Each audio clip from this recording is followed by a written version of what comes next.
Tighter regulations on consumable hemp products are back on the table for the South Carolina Senate after a failed vote last night. After multiple hours-long recesses and debate between the lawmakers, the proposed bill will move forward after an amended second reading vote of 35-4. Our Caitlin Ashbaugh joins us now live with more. Caitlin.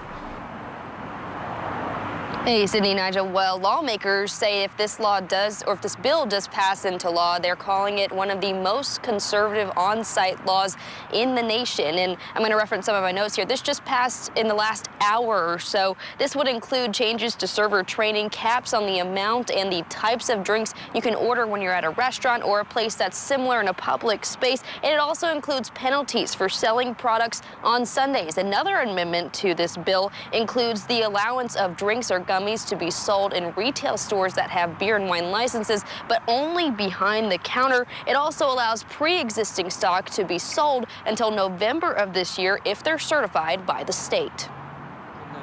First vote on the proposed bill failed in the Senate 15-25. At the time, lawmakers were discussing an amendment to require hemp drinks or gummies to be sold only in liquor stores, taking them off the shelves of gas stations or convenience stores. When the bill was brought back up this morning, state senators pitched the room to reconsider. Having voted on the prevailing side, I hereby move to reconsider the vote where H 3924 failed to receive a second reading last night. All those in favor say aye. Opposed, no. Ayes have it. Motion's carried over. A contentious topic for farmers, sellers, and consumers of the plant-based products, this bill would apply strict parameters for products classified as hemp cannabinoids. The 40-page proposed law includes regulations for the chemical and aesthetic makeup of these products and defines how they would be allowed to be labeled or marketed, shifting sale, licensing, lab testing, and law enforcement measures, and amping up penalties for those charged with violating hemp law. What this means is that at some point we would have to have a vote on the reconsideration motion.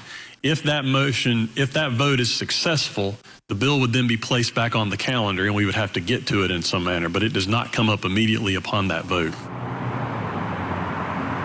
Well, Senate just ended their session after passing this second reading, as I mentioned earlier. That means that it'll have to go back to the House for discussion and a vote with these amendments, and then a third reading before it ever reaches the governor's desk. Reporting in Greenville, Caitlin Ashbaugh, WYFF News 4.